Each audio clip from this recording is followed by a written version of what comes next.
नमस्कार दोस्तों, आज हम आपको कार्तिक मास में सुनी जाने वाली अक्षय नवमी की कहानी सुनाने जा रहे हैं। तो चलिए कहानी शुरू करते हैं। किसी नगर में एक राजा राज्य करता था। उसके राज्य में प्रजा बड़ी सुखी थी, पर राजा को एक ही दुख था कि उसके कोई संतान नहीं थी। राजा रानी ने बहुत पूजा पाठ की, बहुत प्रयास किया, पर उसके कोई संतान नहीं हुई। राजा को सबने सलाह दी कि दूसरा विवाह कर ले। राजा ने सबकी सलाह मानकर दूसरा विवाह कर लिया, पर दूसरी रानी से भी कोई संतान नहीं हुई। बहुत दिन होने के बाद फिर राजा ने तीसरी शादी करी। इसी तरह करते करते राजा ने 7 शादियां कर ली, पर उसके कोई भी संतान नहीं हुई। सातों रानियां गुणवान संस्कारी थीं। आपस में वह प्रेम पूर्वक रहती थीं, लेकिन फिर भी सातों रानी के कोई औलाद नहीं हुई। राजा इस चिंता में रहता था। अब राजा को किसी ने बताया कि पहाड़ियों पर एक सिद्ध बाबा रहते हैं जो भविष्य बताते हैं। महाराज ने सुना तो उनकी भी इच्छा हुई कि उनसे मिल लिया जाए। अब महाराज अच्छी अच्छी भेंटें लेकर सातों रानियों के साथ महाराज से मिलने पहुंच गए। वहां जाकर उन्होंने महात्मा के चरण स्पर्श कर महात्मा को सारी बात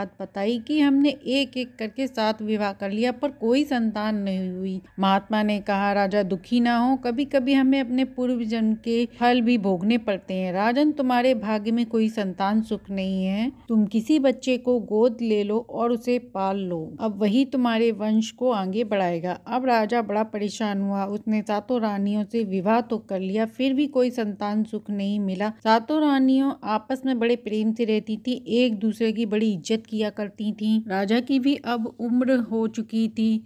वह उसे राज्य की चिंता सता रही थी। सातों रानियों ने देखा तो राजा के पास जाकर उसे समझाया कि स्वामी, आप इतनी परेशान, इतनी चिंता ना करें। जो चीज हमें नहीं मिल सकती उसका हम कुछ नहीं कर सकते। जब महाराज जी ने कहा है तो आप कोई बच्चा गोद ले लें। हम सातों माँ उसे अपने पुत्र की तरह प्रेम पूर्वक पालेंगी, उसके साथ कोई भेदभाव नहीं करेंगी, अपने पुत्र की तरह ही उसको परवरिश देंगे। राजा ने सोचा, ठीक है, अपनी तो अपनी ही संतान होती है, पर कहते हैं जन्म देने वाले से पालने वाला बड़ा होता है। उसी गांव में एक ब्राह्मण अपने परिवार के साथ रहता था। ब्राह्मण भिक्षा मांगकर अपने परिवार का गुजारा करता था। ब्राह्मण की पत्नी गर्भवती थी। धीरे धीरे समय व्यतीत हुआ और 9वां महीना लग गया। भगवान की गति ऐसी हुई कि पुत्र को जन्म देने के बाद ब्राह्मण की पत्नी का स्वर्गवास हो गया। ब्राह्मण अपनी पत्नी से बहुत प्रेम करता था। वह अकेला रह गया। नवजात बच्चे को कैसे पालन करे, कैसे भिक्षा लेने जाएगा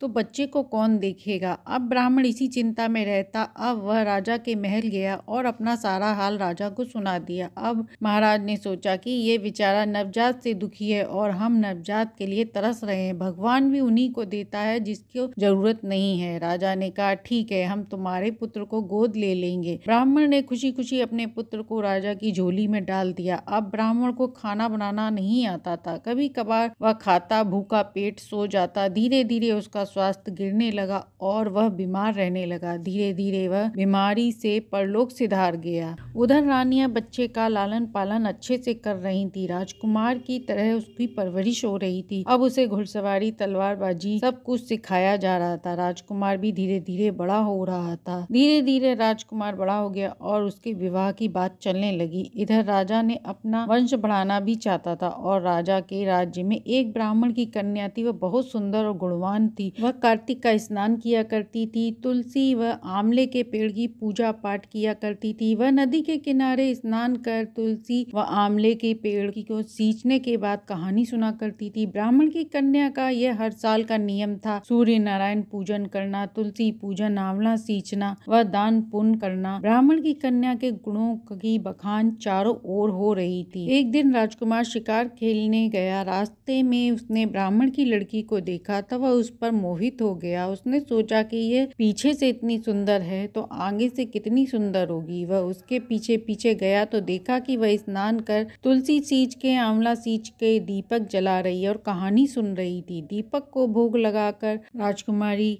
कहानी सुन रही थी। यह सब देख राजकुमार को बड़ा अच्छा लगा। राजकुमार ने घर आकर अपनी माँ को सारी बात बताई। माँ खुश हो गई और उन्होंने राजा को सारी बात बताई। राजा ने यह सुना तो वह भी बहुत खुश हुआ। राजा ने ब्राह्मण को बुलावा भेजा। ब्राह्मण डरता हुआ महल में गया। उसने सोचा, मैंने कोई अपराध तो नहीं किया, फिर भी राजा ने मुझे क्यों बुलाया है। राजा ने कहा कि घबराओ मत, हमने तुम्हें अपराध देने के लिए नहीं बल्कि रिश्ता जोड़ने के लिए बुलाया है। तुम्हारी कन्या हमारे पुत्र को बहुत पसंद है, इसलिए हम अपने पुत्र का विवाह तुम्हारी कन्या से करना चाहते हैं। यह सुन ब्राह्मण खुश हो गया। सारी बात सबको बताकर ब्राह्मण ने अपनी कन्या का विवाह राजकुमार से करा दिया। ब्राह्मण की लड़की जब महल में आई तो अपनी सातों सासों का ख्याल रखती, पूजा पाठ करती। सभी लोग उससे बड़े खुश थे। उसने सभी गुण थे, वह पूजा पाठ करती, पर उसमें बस एक ही कमी थी कि वह बहुत चटोरी थी। वह रसोई घर से मिठाई चुराकर खा लिया करती थी। जब सब पूछते कि मिठाई कहाँ गई, कहती कि चूहे खा गए। अब यह उसका रोज का नियम था। अब चूहे बड़े परेशान कि यह खुद तो मिठाई खा जाती है और हमारा नाम बदनाम कर रही है। अब चूहों ने सभा बुलाई और सोचा कि इसे सबक सिखाना पड़ेगा, हम तो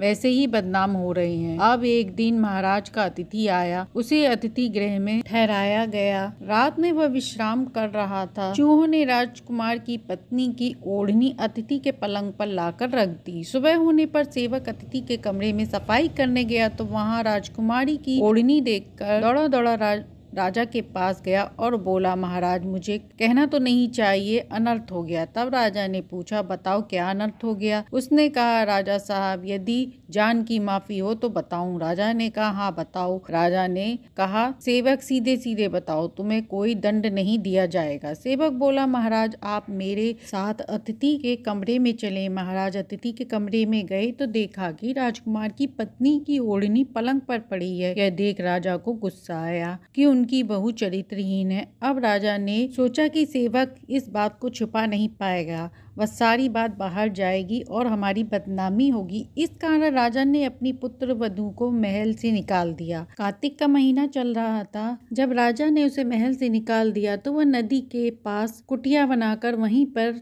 रहने लगी। पर अब वह भोग के लिए मिठाई वह दिए कहाँ से लाए। कार्तिक का महीना चल रहा था। नवमी का दिन आया तो उसे पूजा करनी थी, पर उसके पास दिए जलाने के लिए कुछ भी नहीं था। अब उसने कार्तिक की नवमी के दिन पूजा पाठ की, आंवले के वृक्ष की और तुलसी के वृक्ष की पूजा की, दीपदान किया। अब वहाँ सभी दिए झिलमिला रहे थे। राजा की पुत्र वधू का दिया उदास बैठा था। तभी राजकुमार शिकार खेलने गए और लौटकर उसी पेड़ के नीचे आकर बैठ गए। सभी दिए आपस में बड़े खुश होकर बातें कर रहे थे और एक दिया उदास बैठा हुआ था। सभी ने दियों ने उसकी उदासी का कारण पूछा। समय सबका एक सा कहाँ रहता है। सभी दिए आपस में बात कर रहे थे कि आज मुझे खीर और मिठाई का भोग लगा। वह दिया बोला, भाइयों अपना अपना नसीब है। सब दिए ने कहा कि भाई तुम तो राजा के महल में बड़े मौज से थे, आज ऐसा क्या हो गया जो तुम उदास हो। दिए ने सारी बात बता दी। राजकुमार सुन रहा था। दिया बोला, मैं राजा के महल में रहता था, लेकिन ऐसी घटना घटी कि राजा ने अपनी पुत्र वधू को घर से बाहर निकाल दिया और मुझे लेकर वह पेड़ के नीचे आ गई। बेचारी कार्तिक स्नान पूजा करती थी, आंवले के पेड़ पे दीपक जलाया करती थी, उसके पास घी और न भोग है। तब सभी ने उससे पूछा कि ऐसा क्या हो गया, तो दिए ने सारी बात बता दी। अब राजकुमार उसकी सारी बात सुन रहा था। दिए ने कहा कि राजा की पुत्र वधू मिठाई खाने की बहुत चटोरी थी। वह मिठाई चोरी करके खा लिया करती थी। जब लोग उससे पूछते तो चूहे का नाम लगा देती। इस बात से चूहे नाराज हो गए और राजा के घर आए अतिथि के कमरे में उसकी ओढ़नी रख दी। राजा के सेवक ने देखा तो राजा को सब बता दिया। राजा ने बिना सोचे समझे अपनी पुत्र वधू को घर से बाहर निकाल उस पर चरित्रहीन का धब्बा लगा दिया। यह सुनकर राजकुमार को दुख हुआ। वह राजमहल में आकर राजा को सारी बात बता देता है। राजा ने सैनिकों से अपनी पुत्र वधू को ढूंढ कर लाने को कहा। सैनिक चारों दिशाओं में राजा की पुत्र वधू को ढूंढ कर लाए। राजा ने पुत्र वधू से माफी मांगी तो पुत्र वधू ने कहा कि कोई बात नहीं पिताजी, गलती तो इंसान से ही होती है। अब सभी लोग खुशी खुशी महल में एक साथ रहने लगे। कुछ दिनों बाद महात्मा जी के पास राजा गए और बोले कि ऐसा क्या है जो एक ब्राह्मण की पुत्री रानी बन गई और मैं निर्वंशी रह गया। महाराज जी बोले, हे राजन, तुम्हारी बहू कार्तिक स्नान करती व तुलसी व आंवला सींचती थी। तुलसी जी व